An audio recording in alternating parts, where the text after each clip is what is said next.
Hello and welcome back to Chapter 3, Part 1. So we're going to talk about sort of um, kind of what is a market?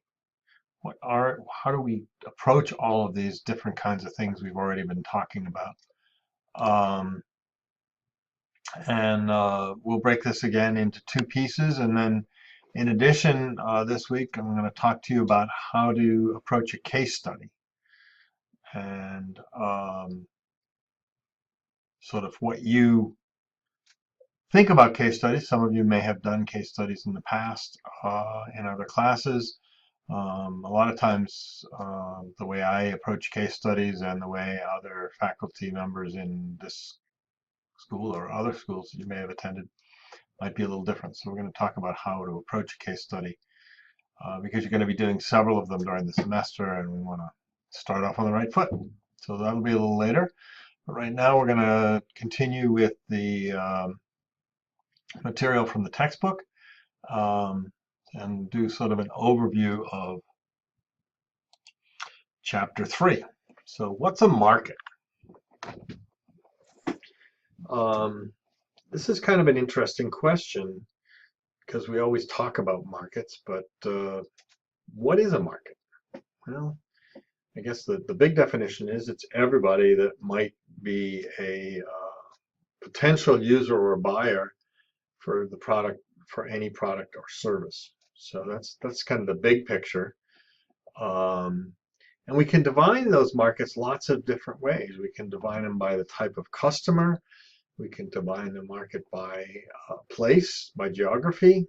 Or we can define it by a product. So you can have the automobile market, might be a market, or we could have the automobile market in Maine, that would be geography, or we could have the automobile market in rural areas, which would be another way to look at geography. So it wouldn't just be Maine, it would be any rural area. What's that market look like relative to the rest of the auto market? So the auto market in urban areas would be the flip side of that.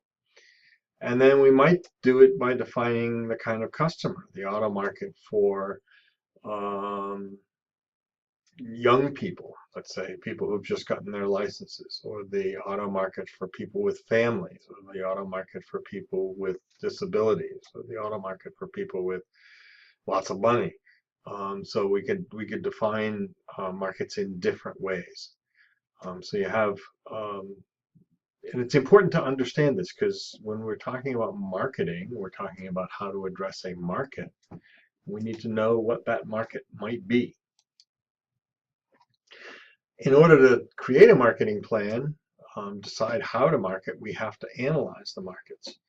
And markets, though they're always changing, we need to look at them um, at a point in time and then realize that that's not a forever look. We have to go back and look again because things change all the time.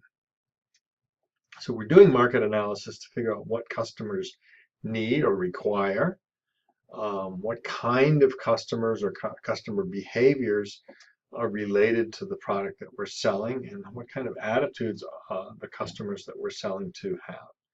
Because in order to successfully communicate with people, we need to know those kinds of things. We have to communicate. We also have to design our products to fit the needs, requirements, behaviors, and attitudes of people. And we have to price our product to fit the requirements, needs, and behaviors of people. So we need to know these things on a research basis. And whenever you're looking at markets, before you can create a marketing plan, you have to figure out where you're going. So where are we now and where are we going? So this is just a definition. You hear it a lot. You hear people talk about market share. So what's General Motors' market share in the automotive market in the US, or what's Toyota's market share? These are, and the definition is it's just how much of the total market a particular vendor holds, and that can be expressed in either dollars or units. And it can be looked at the overall company, or could be looked at by a particular brand. So instead of General Motors, we might look at Chevrolet's market share or GMC's market share, something like that.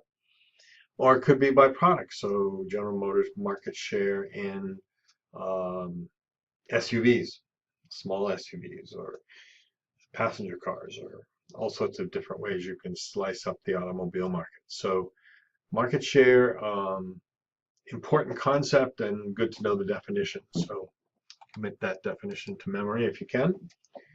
And then when we're looking at markets, we have this sort of cascade from the very largest number down to the very smallest number.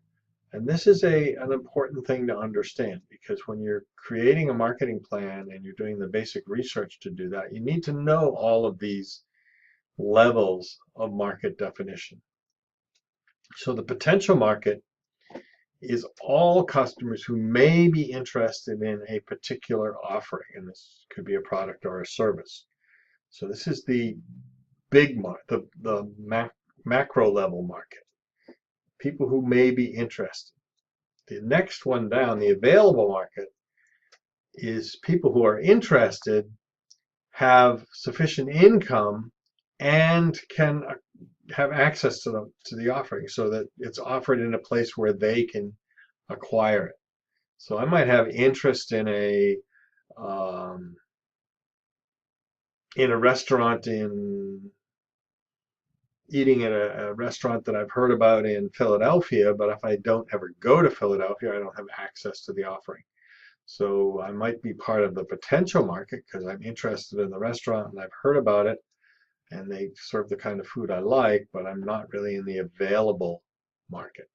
Or I might be interested in Rolls-Royces, but I don't have the income to participate in that market, so I'm not part of the available market. Then the next one down only applies to some kinds of products, and we call it the qualified available market. So it's people who are interested, who have income and have access, but also have the qualifications to buy. So I might be interested in, let's say, alcohol. I might have the income or the resources to buy alcohol. Alcohol might be sold in my hometown, but I might be 18 instead of 21, so I don't have the legal qualifications to buy alcohol.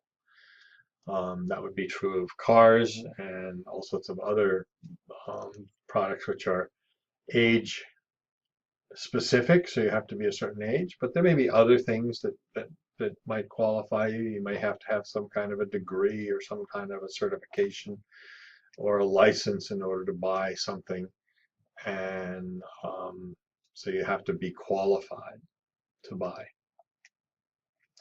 Then we get down to target market, and this is where marketers really start doing their thing. We've figured out how big the market is. We've figured out who's out there that's available. We figured out the qualified available. Now we've got to figure out who is it within that group of qualified available market that we want to target. So who are we targeting our product to? And obviously there are lots of different kinds of criteria that we might use to figure out what our target market is. And then the final piece here is the penetrated market. That's the market that we're already selling to. So these are our existing customers. That's the penetrated market. So that 5 gradations is important to think about, because whenever you're looking at a market or planning a marketing plan, you need to know basically all of those things. And generally when you're doing research on that, you start out at the big number and then you drill down to get to the smaller number. So when we're looking at consumer markets, what do we need to know? Who might want our product? What is it exactly that they want? Where do they want it? Where do they want it to be available? When do they need it? Why do they want it? And how do they want it delivered? So those are the key pieces when we're looking at consumer markets. Who, what, where, when, why, and how. Kind of the same thing you might if you were in journalism school and looking at a reporter's method of presenting a story in a newspaper. They're doing the same thing. Who, what, when, where, why, and how. Um, so what's the who? The who of a consumer market is tied to not just a single individual, but cultural, social, and personal characteristics or demographics about the who. So we need to know what our target market looks like. So cultural considerations are extremely important. Cultures exist all around us. We can think of sort of big level cultures like, let's say, the American culture or the Chinese culture or the Japanese culture or the Cambodian culture. All of those are what are called dominant cultures. Those are the big cultures within a society. Um, and they differ country to country. So American culture is different from, say, French culture, even though they're both Western European cultures, essentially. They have differences. We don't approach things and do things the same way that someone in France might do that same kind of thing. Cultures are all around us and we absorb them and then we behave based on our cultures. And then within a dominant culture, let's say the American culture, there are all sorts of subcultures. So you may have religious subcultures, so fundamental Christians or Catholics or uh, Jews or Protestants or whatever, lots of different kinds of subcultures around religion, lots of different kinds of subcultures around ethnic background. So whether that's say in Maine, there's a strong subculture of French, many of whom came from Canada, so they're French Canadian. That's a strong subculture. In certain places, you have strong Hispanic subcultures. I came from Boston, where there was a strong Irish subculture, uh, getting weaker over time. But when I was young, it was pretty strong, and in my parents' generation, it was extremely strong. So that becomes a subculture, and people behave and do things based on their cultures. Sometimes cultures are based on lifestyle. So there's a gay subculture. There's a um, single subculture as opposed to a couple, married or couple subculture. Um, there's urban cultures, subcultures, and rural subcultures. And then there's subcultures that are regional. So regional subcultures, um, we don't do things the same in Maine as people in Louisiana. We look at things differently. I always think of I did a lot of work in France and prior to starting teaching in MMA, and though I was based out of Boston, I worked with quite closely with companies in France. Spent a lot of time in France, and found that the adapting to the French culture was relatively easy for someone from Boston. It was pretty easy. I mean, there was a language difference, but other than the language difference, the behaviors were very, very similar. When I moved to Maine, it was a much bigger cultural shift. Going from an urban area to a rural area required a major adjustment in culture. People acted differently, people valued different things, people talked differently, not language wise, but the speed of talking. I still talk too fast relative to the main subculture, but I can't really stop that. So there were big regional differences just from Massachusetts to Maine, but more importantly from urban area to rural area. Large cultural differences. And then class and socioeconomic status is a big cultural factor, and many people from the same socioeconomic class behave the same. So people who grew up in affluent places have certain types of behavior. People who grew up in, let's say, blue collar environment, working environments have a different behavior than people who grew up in professional environments. So there's other cultural pieces, and when you're talking to people or marketing to people, you need to understand their culture and talk to them in their cultural language. And if you don't, what you say will be ignored. Essentially, it won't be heard. So you have to make sure that your communication takes into account people's culture. Then there are social influences on people's behavior. So their family members have significant social influence. This is true both for young people whose parents may have a significant influence on them, and then older people, their wives and children have a large influence on them. Maybe extended family in certain areas have, for certain people, also have significant influence. So, and those influences affect their behavior and therefore their decisions relative to products. Friends also have large influences on what we do, and this is especially true for younger people who are very influenced by their peers. Becomes maybe less so as people get older. Where you work, how people behave where you work, what happens within your religious affiliations, so social networks, and then finally affinity groups. If you're a sailor and you belong to some kind of a sailing organization, or you're a hiker and you belong to a hiking organization, those affinity groups affect your behavior. One of the strongest ways of marketing, of creating marketing plans or marketing efforts, is by the use of opinion leaders.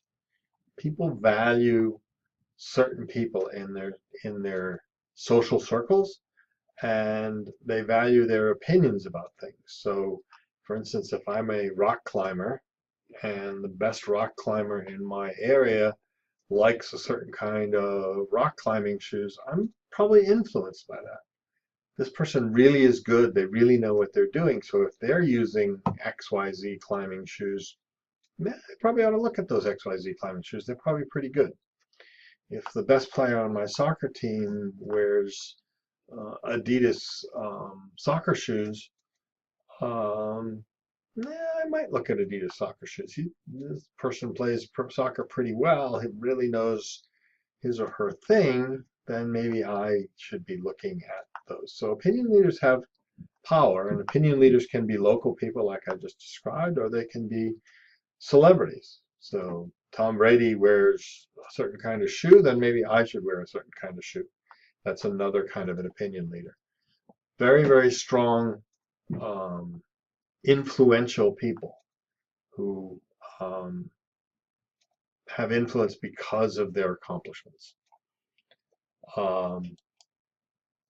Other kinds of things that you may look at from a research standpoint when looking at who's in your target market, personal factors, where somebody is in the family life cycle, and I guess I probably should define that a little bit. People go through a cycle. You first you're single, then you have a significant other, then maybe you start a family, and when you start a family, all sorts of things happen, like you need a place to live, and maybe you end up with a house and a mortgage. If you have children, the children start to take over significant portions of your life. So you're going to soccer games or driving kids to school or changing diapers, or depending on how old the kids are. So the family life cycle is really, really important. I'll tell you a little bit about that. I'll give you an example of how important that might be in a minute. The kind of lifestyle that people live obviously has a significant, we talked about that a little earlier. And people's psychological makeup. Are they type A, want to control everything? Are they more laid back and willing to listen? Are they always seeking the best deal? Are they, there are all sorts of psychological pieces that determine our purchasing patterns. But let's go back to that family life cycle. One of the businesses that I was in was in the ski business. So I sold ski equipment and a variety of different retail operations. And when selling ski equipment, we started, so, I'd done it for a while, and I kind of noticed that there was this huge gap in my customer base.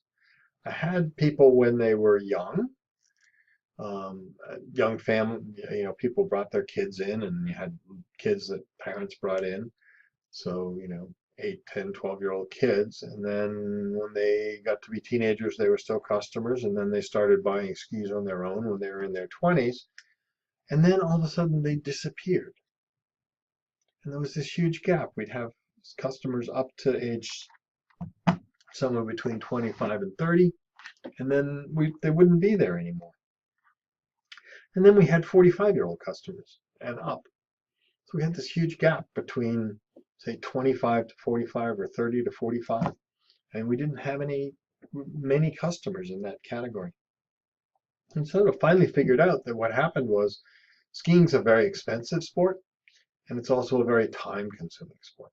You go skiing, you go for the day or you go for the weekend, and it costs a fair amount of money, especially if you're paying for more than one person. So if you've got kids or husband and wife or whatever, it's expensive. And what happened was people would do it. They love skiing. They'd do it when they were single. But then when they got married, or let's say got married, they would drop out of the market because all of a sudden they had all sorts of other obligations. They didn't have the time. They were working really hard. They didn't have the money because they were funding mortgages and other things like that. So, and as their careers progressed, their kids got a little older. By the time they were 40 or 45, they remembered that skiing was really great, and they loved it when their parents took them skiing, and they come back to skiing. So there's this huge lifestyle or family life cycle process that affected their purchasing cycles. So that's important. And then psychographics, what motivates people, how do they perceive things, and what are their attitudes? We'll talk quite a bit about that as well. We're going to go into depth in a lot of these things as we go further on in the course. This is sort of an overview. So that wraps up Chapter 3, Part 1, and we'll continue on after you answer the questions following this lecture. We'll continue on to Chapter 3, Part 2. Thank you.